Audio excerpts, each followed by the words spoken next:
This video is sponsored by the Association of Anaesthetists, A-Line, Health Education Northeast, and NEMO.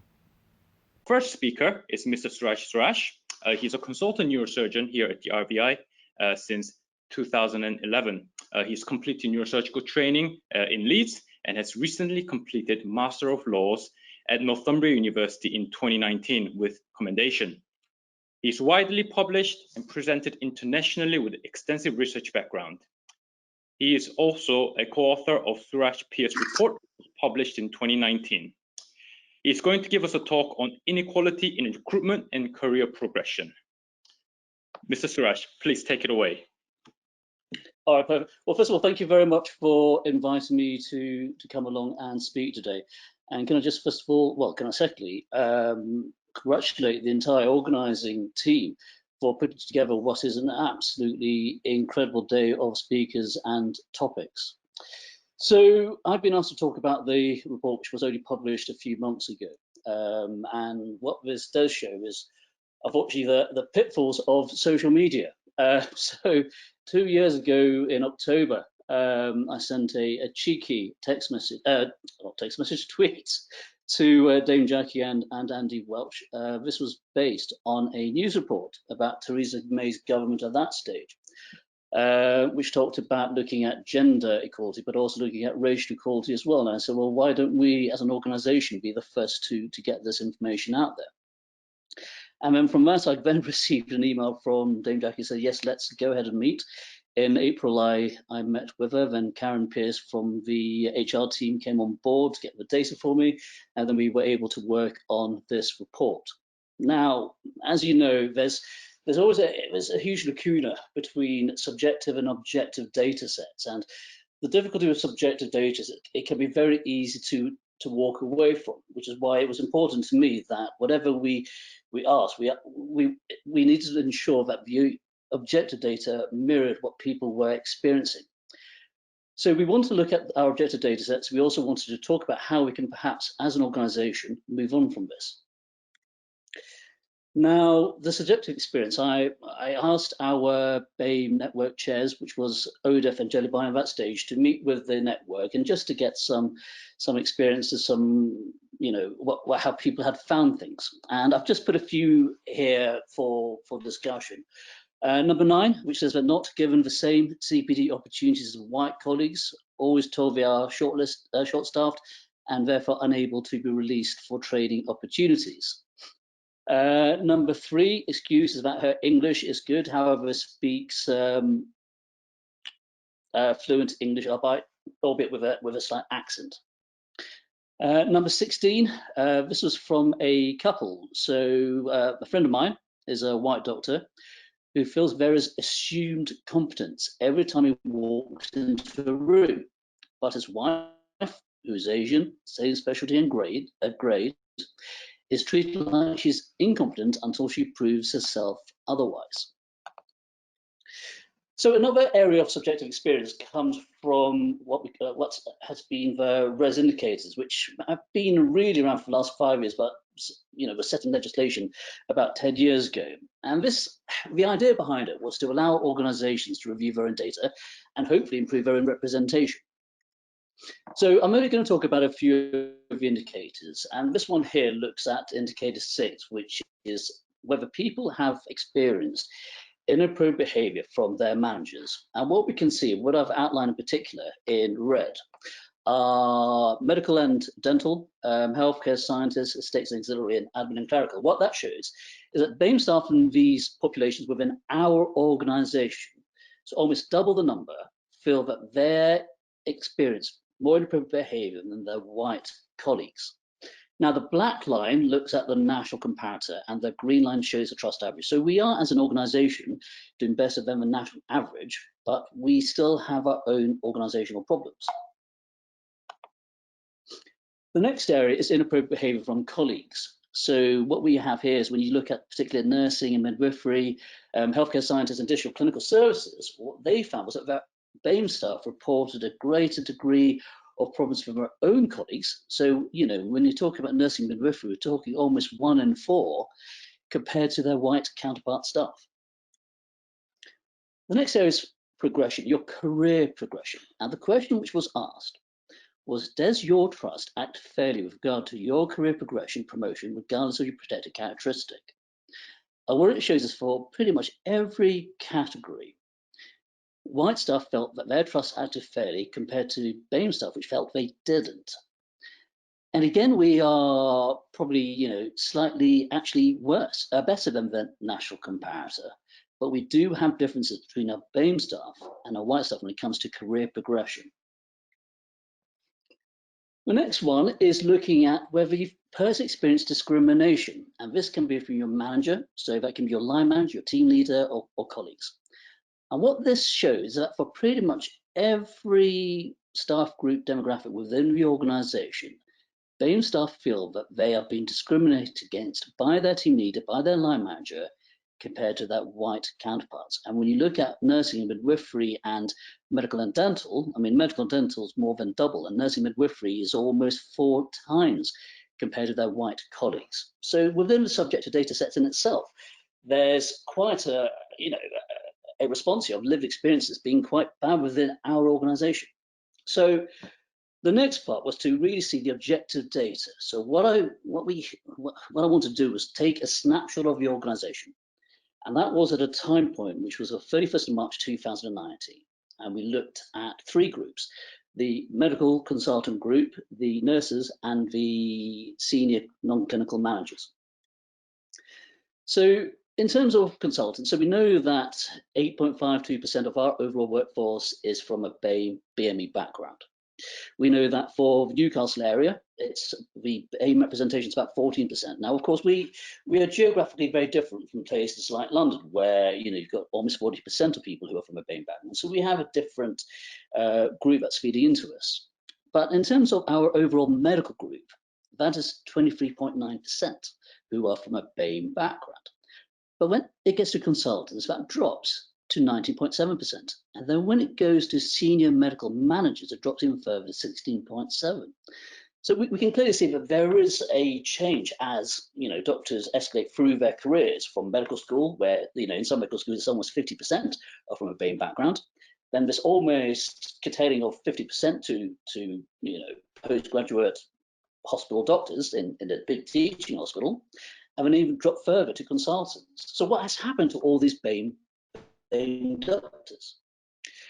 Now, when we looked at recruitment, the difficulty when you look at junior doctor recruitment is a lot of that is nationally driven. But what we can have a handle on is our consultant recruitment. And what we know from our own hospital's data is that a white applicant is more likely to be shortlisted, which is 1.65 times greater than a BAME applicant. And they are also more likely to be appointed, which is 1.53 times more likely. Now, once you get to the dizzy heights of consultant posts, we know that your pay increments are at fixed nodal points. So there's no real way to be able to influence that unless you are part-time or academic. But there are certain areas within a consultant's salary that there is pay discretion. And these include the areas of additional program activities, PAs, responsibility allowances, and clinical excellence awards. So let's address some of those. So in terms of additional program activities, we know that female consultants lag behind male consultants in pretty much every department within the organisation. We also know that some directorates award white consultants higher pay remuneration compared to BAME staff. Now, what this graph on the right shows is the percentage difference between a white consultant in that directorate compared to a BAME consultant. So on the left-hand side, there are some directorates paying almost up to 80% more than a BAME member staff.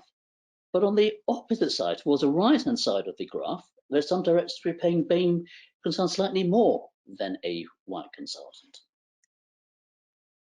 The next area, which has been a contentious issue for many years, is our clinical excellence awards. So what we know from the last round is that BAME staff were more likely to apply. So they're 1.2 times greater, more likely to apply, but a white member of staff, a white consultant, was more likely to be awarded.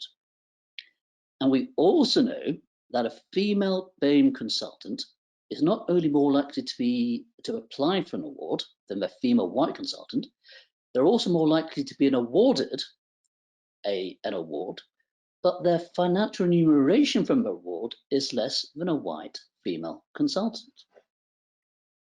So when we bring this all together for clinical excellence awards for our organisation, we know that a female BAME consultant fares worst at just under £8,000, followed by a male BAME consultant, which is close to female white consultant, but a male white consultant can make almost double what a female BAME consultant can make within our organisation. And the other interesting part of this data is only you compare this to the national awards. At the local level, there's a almost 25% difference between a white consultant and a BAME consultant. But when you look at the national awards, that's reduced to 5.4%. So there's clearly something that's being done differently objectively between national pay awards to local pay awards. So this graph here is a very hypothetical model and takes things into absolute extremis. And this looks at what a consultant can make on top of the base salary if you add the additional program activities, the responsibility allowance, and clinical excellence awards. And what this shows is that for a BAME female consultant, they can make, at extreme, £35,000 on top of their base salary. For a white female consultant, that's more than double that at 81. For a male BAME consultant, that's slightly more at 87. But for a white male consultant, that's 101. So that's 3 times more than a BAME female consultant in our organisation can make. But I emphasise this is an extreme hypothetical model. The next staffing group were the nursing staff. So again, we took a snapshot, 31st of March 2019. And at that point, there were 4,700 nursing staff, of which there were 512 from BAME background, which was 10.9% of the nursing workforce. And what we do know from our data at that point is that every single one of them were between bands 5 to 7. At band 6, it was 9.9% with a BAME background, and band 7 is 1.6%, and band 8 and above, as of last year, there were 0. So there clearly is a glass ceiling for nursing staff within our organisation at band 6. So we then asked, right, okay, so what's happening at interview? What's causing the changes? So we took a 1-year period, which ends in last year, May of last year. So we looked at the relative likelihood at being appointed from shortlist into appointment. And to all bands, it was 1.77 times greater for a white nurse compared to a BAME nurse. And for band 6 and 7, is 1.73 times greater for a white nurse to be appointed than a BAME nurse. So almost double the likelihood of being appointed than a BAME member of staff. And for band 8 and above, of course, we had 0 representation. The final staff group that we were allowed to look at were the senior non-clinical groups. So this includes your executive team, your very senior management, your directorate teams, senior managers and other senior staff. And we know within our organisation, we had 0. Now, nationally, it's about 6.4%. So we are clearly, 6.9%, sorry. So we're clearly behind the curveball on that. So what options do we have as an organisation? So NHS England obviously developed their RES model, and they published a fantastic paper last year called Model Employer, which was an aspiration, a 15-year aspiration as to what organisations could do. And part of that was to have ambassadors, representation at interviews, and reverse mentoring. Now, I'm asking the question, and for those who read my article in the BMJ yesterday, I personally think the devil's in the detail here, and I'm not convinced that organisations at local levels necessarily have the power to change things. And a lot what we need to do is to challenge attitudes and behaviours. We also need to end the culture of tick box exercise. And I think the risk assessments for COVID, which was targeting BAME staff in particular, was a good example of that. Another area is leadership. You know, we all talk about compassionate leadership and changing leadership. Now, Andrew Foster gave a great presentation of CQC a few years ago. We talked about if you're really going to make change, you need to identify the leaders who actually believe and will enact change and put those people in command. We also need to empower BAME staff to facilitate change. It's not simply a mechanism where the local organisations at local HR processes can tell BAME staff what they need to do. It is actually for the BAME staff themselves to be able to facilitate that change. So we need national drivers. We need to be able to change the national narrative, because until NHSE starts changing the narrative, local organisations aren't going to change the narrative either. So what needs to go? We need to get rid of discrimination. We need to get rid of conscious and unconscious bias. Rue did a fantastic presentation on bullying, and we do know that bullying and discrimination are inherently linked. And when you speak to a lot of BAME staff who've had problems with discrimination, they will also report bullying as well. Nepotism, it's not about what school you go to, what golf club you're a member of, or rugby team you play for. We need to make sure that the right people are appointed to the right jobs.